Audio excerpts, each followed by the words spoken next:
Me gustaría dar las gracias al comité organizador de la SEPOR por haberme invitado y quería mostrar mi alegría por ver a tantos compañeros después de un periodo tan duro como el que hemos pasado. Así que para uno que es de la zona, que vive muy cerca de aquí, es un verdadero placer volver a estar con todos vosotros. Para aquellos que no me conozcan, mi nombre es Pedro Sánchez y trabajo en el ANCO. Actualmente soy responsable de la plataforma de integridad intestinal en porcino. Y hoy voy a intentar daros una pequeña pincelada sobre el uso de biomarcadores en la evaluación de la salud intestinal de los cerdos. Y vamos a empezar hablando hoy de este órgano tan apasionante y tan complicado a la misma vez como es el intestino. Una imagen tan bonita, tan sencilla como esta, de un epitelio intestinal, puede tornarse a veces una verdadera pesadilla a la hora de simplificar muchísimo los procesos que se dan en ella, ¿no? Hoy en día yo no vengo a mostraros una solución definitiva, una solución milagrosa, sino una herramienta más a todas aquellas que han aportado mis compañeros para que podamos entender qué pasa en el intestino y, sobre todo, para que podamos entenderlo de la forma más precoz posible. ¿Por qué? Pues por una razón muy obvia. Cuanto más nos adelantemos a la aparición de los problemas, muchas más herramientas podremos poner en marcha. Y para empezar con buen pie, es muy importante definir lo que es la integridad intestinal. Si vosotros buscáis en Internet la definición de integridad intestinal, encontraréis tantas como prácticamente cada autor, ¿vale? Pero sí que es verdad que muchos de ellos, prácticamente todos ellos, coinciden en que puede ser definida como el mantenimiento de la estructura física, entendiéndola como una construcción, como un edificio, donde tiene que haber interrelación entre los enterocitos, la vascularización y una barrera muy importante, que es una de las primeras defensas del intestino, que es el mucus, y además funcional. Funcional en cuanto a su acción fundamental, que es la de absorber nutrientes, pero también en cuanto a respuesta inmune, impermeabilidad y además hormonal, ¿vale? Tened en cuenta que el intestino es el órgano inmune más importante y que contiene alrededor del 70% de las células inmunes del organismo. Por lo tanto, esta respuesta inmune es muy, muy importante y además somos capaces de medirla. Ahora bien, como dice mi compañero Álvaro, ahora viene el pollo del arroz con pollo y es, ya sabemos lo que es la integridad intestinal y ahora vamos a intentar determinarla. Y nosotros, los veterinarios que trabajamos en porcino, tenemos un problema que no tienen otros compañeros, y es que el tracto gastrointestinal es muy inaccesible, ¿vale?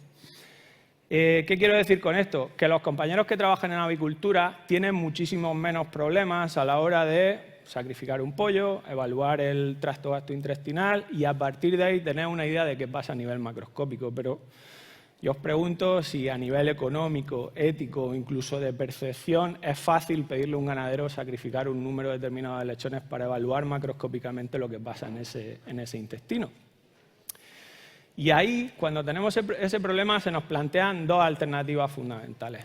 La primera, ir hacia métodos experimentales de laboratorio que en absoluto son prácticos y en absoluto los vamos a poder aplicar en nuestro día a día. Por supuesto que tenemos acceso a materiales provenientes de animales que se han muerto en las instalaciones y luego, ya os digo, métodos que son muy invasivos, que se emplean a nivel laboratorial, pero que en el día a día son muy difíciles de implementar. Por lo tanto, solo nos queda una solución, ¿vale? Y la solución es trabajar con una serie de fluidos, de materiales del organismo que pueden ser obtenidos mediante métodos no invasivos, como pueden ser el suero, las heces, orina o saliva. Hay otro tipo de materiales, pero esos son los más comunes, ¿vale? Por lo tanto, se plantea una solución a esa inaccesibilidad del tracto gastrointestinal. Bien, ahí es donde entran a jugar, a establecer un papel fundamental los biomarcadores, pero muchos de vosotros pensaréis que ¿qué son los biomarcadores, ¿no? ¿Qué es esta moda de los biomarcadores que tantísimas publicaciones está generando en los últimos tiempos? Bien, pues un biomarcador no es ni más ni menos que una molécula mediante la cual vamos a ser capaces de identificar bien un proceso biológico o bien un proceso patológico, ¿vale? Os pongo un ejemplo muy sencillo. Todos en alguna ocasión nos hemos hecho un análisis de sangre y hemos tenido una determinación de diferentes enzimas, proteínas en nuestra sangre. Eso también son biomarcadores y nos van a dar una idea de cómo está actuando nuestro organismo. Pues lo mismo podemos hacer en nuestros lechones. Tienen que tener dos características muy, muy importantes. La primera es que son objetivos, es decir, inequívocamente nos van a dar una idea de lo que pasa en un determinado momento, en una determinada región de ese organismo, y además deben ser cuantificables. Y esto no es algo baladí, deben ser cuantificables porque nos pueden permitir evaluar la evolución de una determinada patología o de una determinada actuación que hagamos a nivel de instalaciones, de nutrición, de aditivos, de vacunas, etcétera, etcétera, etcétera. Debido a la complejidad del órgano que hemos visto en la primera diapositiva, no existe, por desgracia, un solo biomarcador que nos aporte una información completa, ¿vale? Por lo tanto, siempre tendremos que trabajar con paneles de biomarcadores que nos den una información lo más, no me gusta esta palabra, pero lo más holística posible de lo que pasa en el intestino. Y es por eso que muchísimos autores siempre trabajan con 4, 5, 6 y hasta 15 biomarcadores para darnos una idea lo más global posible de lo que está pasando en el intestino. No solo en una condición normal, sino en una patología o después de una intervención. Y ahí entran todas las combinaciones que vosotros podáis imaginar. Aditivos, en pienso, ácidos, como hemos dicho, probióticos, prebióticos, vacunas, etcétera, etcétera.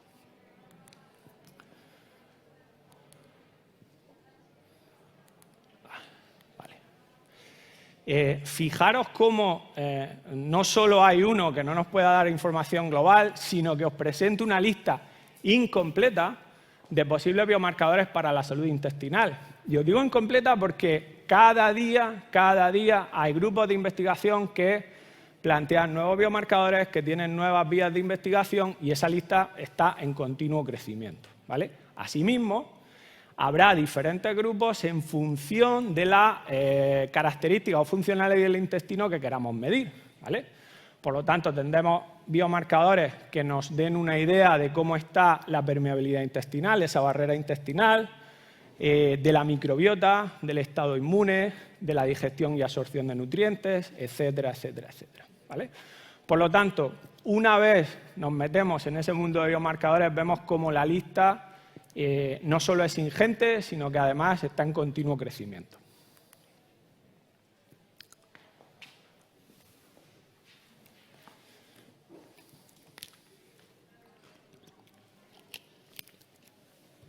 ¿Y cómo podemos determinarlos?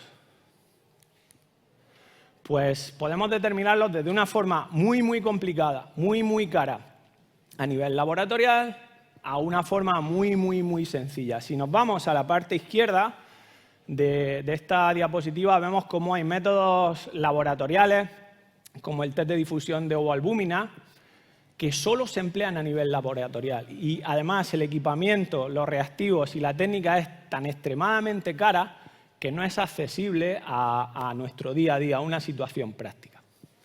Sin embargo, tenemos muchísimas opciones, como la determinación de proteínas de las uniones estrechas, tanto por transcriptómica como por ELISA, que son mucho más asequibles para nosotros los veterinarios y que nos van a dar una información muy rápida y muy práctica para poder implementar en nuestro día a día.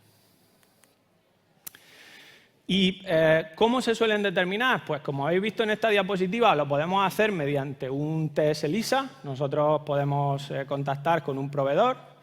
Ese proveedor nos va a facilitar ese kit ELISA y nosotros podemos determinar esas proteínas a través de diferentes fluidos. Pero también podemos trabajar con una técnica mucho más universal, que es la transcriptómica. En la transcriptómica lo que hacemos es que subimos un escalón de las proteínas hacia el ARN y lo que vamos a determinar son genes que codifican para la producción de unas determinadas proteínas. Y esto tiene una ventaja, y es la universalidad. Es decir, nos alejamos de esos kits ELISA, que son muy valiosos, pero que en determinados momentos como el de hoy, donde hay un problema de suministro global, pueden no estar muy disponibles y nos movemos hacia la determinación en una PCR en tiempo real. Lo que hacemos es convertir ese ARN en una copia de ADN y ese ADN puede ser determinado mediante una PCR. De tal manera que con un solo método de diagnóstico somos capaces de determinar diferentes biomarcadores, lo que simplifica muchísimo las cosas. Bueno, y después de todo este rollo que os he contado, ¿qué hacemos? ¿Vale? ¿En qué puede ayudar esto en el día a día de un veterinario a la hora de tomar soluciones y a la hora de medir que aquello que está haciendo funciona o no funciona en cuanto a la hora de retirar óxido de zinc? Pues veamos un poco, ¿vale?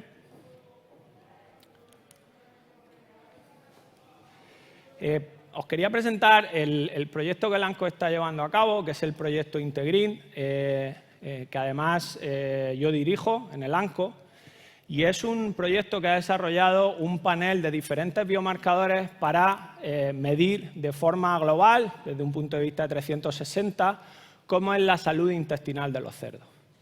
Y para ello hemos diseñado un panel de 5 biomarcadores que nos dan información de diferentes funcionalidades de ese intestino, ¿vale? Estos biomarcadores son: el primero, la calprotectina; segundo, zonulina; ocludina, gamma interferón y el factor transformante beta, completando ese panel.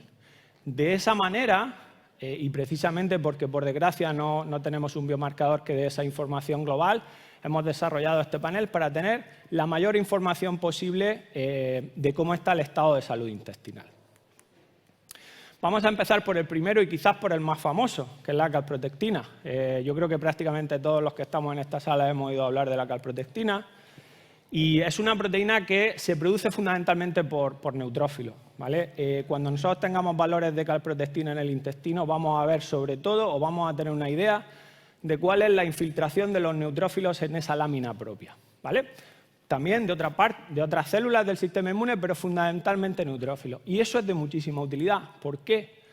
Pues porque se encuentra en diferentes tejidos. Fijaros que se encuentra en heces, en leche, en líquido cefalorraquídeo y en la piel cuando estos están inflamados. Por lo tanto, nos va a dar idea o bien de inflamación o bien de infiltración de neutrófilos en la lámina propia.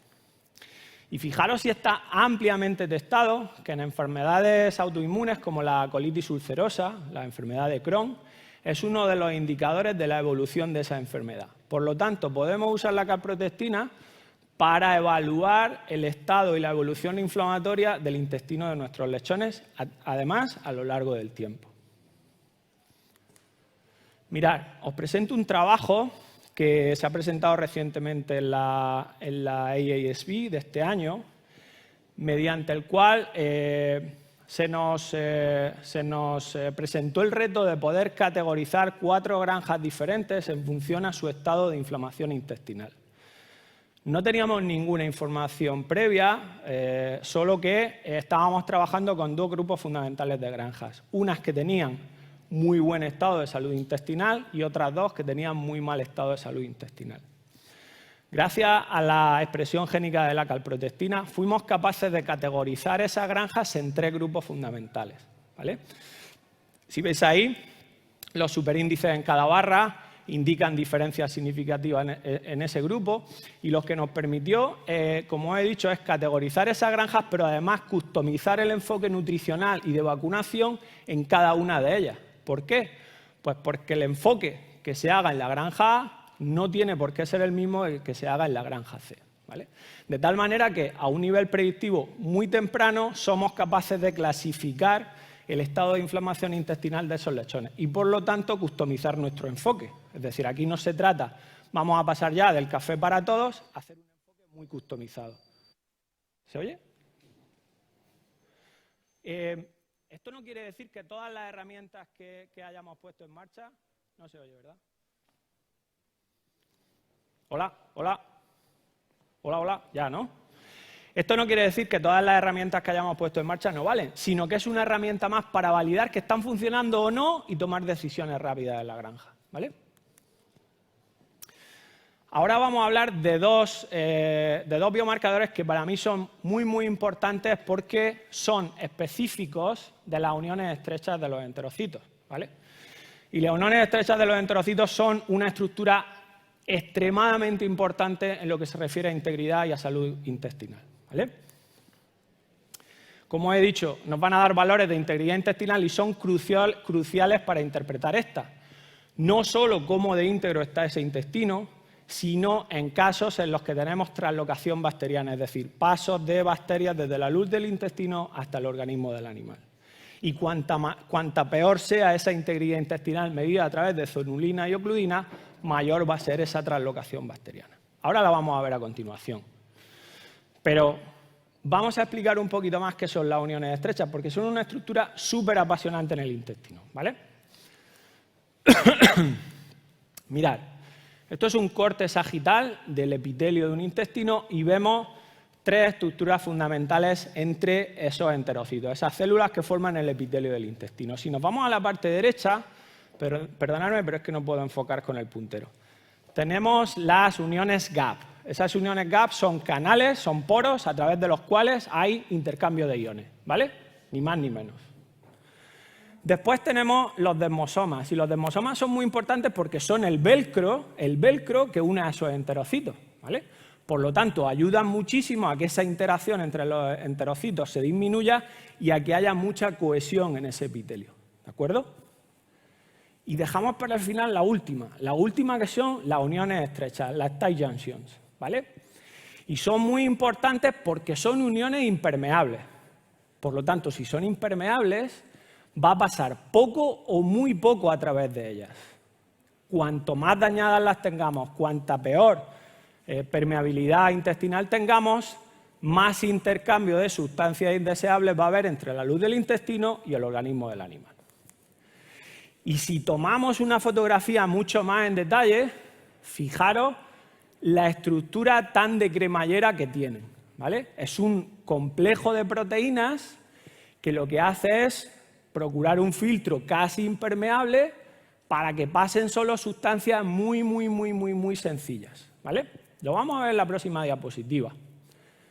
Esto puede parecer muy sencillo, esa imagen que tenéis a la derecha, pero si tomamos una imagen de microscopía electrónica, fijaros qué red tan imbricada hay de proteínas en el intestino. Es algo relativamente complejo y fijaros la dificultad que tiene una determinada sustancia para pasar a través de una tight junction. Bueno, pues cuando toda esa integridad se pierde, eso se convierte en una autopista, ¿vale? Por lo tanto, tight junctions muy útiles para ver la permeabilidad de ese intestino. Vale. Mirad, hemos dicho que en las tight junctions hay un paso muy bajo de sustancias. Aquí tenemos tres imágenes diferentes. La A, que sería un esquema muy simplificado. La B, imaginaros que os vais a tirar de cabeza por una unión estrecha. Así es como se vería, con esas cadenas de proteínas. Y en la C tenéis una imagen tridimensional de esas uniones estrechas de los enterocitos. Fijaros, en una situación normal, ¿vale? Esta que aparece en verde, cuando el tamaño es inferior a 8 Armstrong, por ahí pasa prácticamente nada, ¿vale? Agua, electrolitos y azúcares muy simples, ¿vale? No puede pasar nada más porque el tamaño es muy pequeño. ¿Qué es lo que pasa? Que en función de ese desafío, ese tamaño se va a incrementar. Y si ese tamaño se incrementa, ya vamos a tener paso de cosas que no nos interesa tener en el organismo del animal. La primera es el lipopolisacárido, ¿vale? El lipopolisacárido es una de las sustancias más o mejores para desencadenar una respuesta inmune en el intestino. Del tipo que sea, porque la desencadena de forma innata, con lo cual el animal o el sistema inmune del animal va con toda la batería a acabar con ella, ¿vale? También pasan proteínas no digeridas, virus, bacterias, toxinas y todo aquello que podíais imaginar. Pero es que además, si ese daño sigue teniendo lugar, por ahí pasa de todo, ¿vale? Y entonces ya nos encontramos situaciones, pues, caóticas, ¿vale? Además, en esas uniones estrechas tiene lugar una regulación inmune muy importante, ¿vale? Hasta el punto de que el sistema inmune es capaz de alterar esas uniones estrechas y demás estructuras intestinales para que ese intestino se desintegre, ¿vale? Hablando de forma muy simplificada. Y por eso decidimos incorporar al panel dos biomarcadores como el gamma interferón y el factor transformante beta, ¿vale? Porque nos van a dar una idea de cómo está demodulado el sistema inmune. en torno a una acción proinflamatoria y en torno a una acción antiinflamatoria, ¿vale? Vamos a hablar del gamma interferón. Todos hemos oído hablar del gamma interferón, ¿vale? Pero yo voy a dar algunas particularidades de qué pasa a nivel del intestino cuando tenemos una acción del gamma interferón. Lo primero es que es una citoquina proinflamatoria por excelencia. La acción del gamma interferón es desencadenar mecanismos de inflamación, ¿vale? Por lo tanto, ahí donde se produzca vamos a tener factor de necrosis tumoral alfa y ese es el que se va a encargar de cargárselo todo. Por lo tanto, va a ser muy útil para evaluar la activación del sistema inmune. ¿Y qué activación del sistema inmune? Pues, por ejemplo, una vacunación entérica. Podemos ver el éxito de una vacunación entérica a través de la producción de gamma interferón. Podemos evaluar la acción de factores antinutricionales en el intestino que van a activar el sistema inmune. O también podemos evaluar la influencia de factores ambientales en la activación del sistema inmune de los lechones. No siempre es patología. No siempre es patología. Muchísimas veces nos encontramos factores ambientales que están alterando peligrosamente la integridad intestinal de nuestros lechones. Y es lo que os muestro aquí. Esto es un estudio que llevamos a cabo en una granja comercial donde había dos grupos contemporáneos de lechones que tenían la misma dieta, una de ellas suplementada con una enzima, ¿vale? Esa enzima era una enzima que degradaba un factor antinutricional y veis cómo la expresión del gamma interferón en el grupo tratado es menor, ¿vale? De tal manera que ese organismo va a emplear muchísimos menos recursos en luchar contra un elemento extraño, ¿vale? Y esto es mucho más interesante. Estos son 5 granjas en las que, previa a una vacunación contra el coli, hicimos un estudio de la temperatura y de la humedad, ¿vale? Fijaros cómo la distribución de las temperaturas en cada granja pues no es homogénea, ¿vale? Hay muchísima variabilidad entre estas granjas. Y esto es muy útil. ¿Por qué? Pues porque lo que hicimos también, aparte de tomar temperatura y humedad, fue hacer una determinación de los biomarcadores. En esa tabla tenemos datos de temperatura mínima, temperatura máxima y salto térmico. Fijaros cómo en cuanto a la temperatura máxima hay una correlación muy alta con la calprotectina, es decir, la temperatura máxima elevó la inflamación del intestino. Pero además la temperatura mínima alteró la permeabilidad intestinal a través de la ocludina. Y el salto térmico activó el sistema inmune en el intestino. Muchísimas veces entramos a una granja, y esto se lo recuerdo a Manolo, pensando en patología y salimos pensando en manejo. Esto era un problema de manejo y además era un problema que la empresa desconocía, ¿vale? Por eso hay muchísimos factores, aparte de los que todos conocemos, como los de ambiente, que pueden alterar dramáticamente la integridad intestinal de nuestros lechones.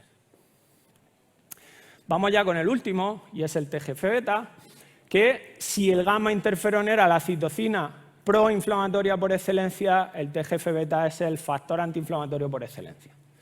De tal manera que yo he querido expresarlo en esta diapositiva como que se está echando un pulso con el gamma interferón, es decir, es el encargado de contrarrestar esa acción proinflamatoria que va a hacer el gamma interferón y por lo tanto el que va a ayudar a que ese intestino retorne a una situación de normalidad lo antes posible.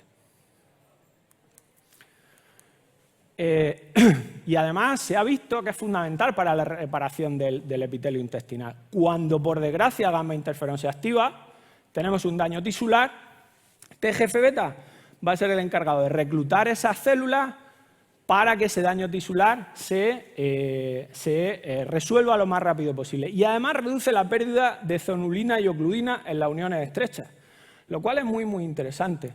Fijaros, en este estudio, os pongo aquí abajo la referencia, determinaron la expresión génica de diferentes biomarcadores con TGF-beta, sin TGF-beta y con el factor de necrosis tumoral alfa.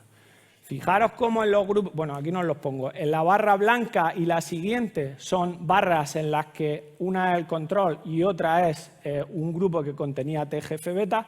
Fijaros cómo la tercera, que es el que tiene el factor de necrosis tumoral alfa, tiene una reducción significativa de la expresión génica de ocludina, claudina y zonulina, ¿vale? Por lo tanto, va a ayudar muchísimo a que esa integridad intestinal se preserve. Y además, por si no fuera poco, es precursor de IgA. No sé vosotros, pero si yo tengo que producir inmunidad en el intestino, quiero IgA, ¿vale? Además, nos va a servir para evaluar en una misma granja diferentes actuaciones. Y esto es un ejemplo real. En una misma granja donde se han puesto 4 baterías de pruebas con zinc, con una vacunación entérica más un probiótico, con la misma vacunación pero con óxido de zinc y con el probiótico solo. De manera que podemos ver cómo diferentes combinaciones de soluciones disponibles ayudan a bajar ese sistema inmune o ayudan a subir esa actividad antiinflamatoria en el organismo. Fijaros que empezamos con esta diapositiva y vamos a terminar con esta diapositiva. Yo me acuerdo hace 15 años cuando trabajaba en una empresa de porcino y estaba muy preocupado por el micoplasma, por el APP, por el PIRS, etcétera, etcétera, ¿vale? Y alguien me decía, no, si lo complicado viene con el entérico. Pues efectivamente, es un mundo apasionante, un mundo súper complicado y del que todavía conocemos muy, muy poco, ¿vale? Por lo tanto, cualquier herramienta que tengamos a disposición es más que bienvenida para que podamos entender qué pasa en ese mare magnum de estructura que es el intestino. Ya para terminar y como conclusiones, los biomarcadores son muy útiles para evaluar la integridad intestinal, además de forma temprana. Esto es muy, muy interesante porque antes de que vamos clínica vamos a ver un cambio en esos biomarcadores. Tiene aplicación práctica del laboratorio a la granja. Gracias a todas las técnicas que tenemos hoy en marcha, PCR en tiempo real, podemos determinarlo en un tiempo muy corto y dar información al veterinario para que ponga en marcha actuaciones o para que evalúe aquello que le funciona. No basta uno solo, por desgracia no, hay que construir un panel, el que más se adapte a nuestra idiosincrasia, a nuestra forma de trabajar, pero creemos que el que hemos diseñado da una imagen bastante completa de lo que pasa en el intestino. Y ojo a los factores ambientales, no todo es patología. Muchísimas veces nuestros animales tienen diarrea porque no controlamos bien el ambiente. Y además, pónganse cómodos porque esto no ha hecho más que empezar. Es decir, esto es un viaje, queda muchísimo para aprender. Yo llevo 3 años en este rol y cada día sé que sé menos. Así que muchísimas gracias por vuestra atención y ha sido un verdadero placer veros a todos.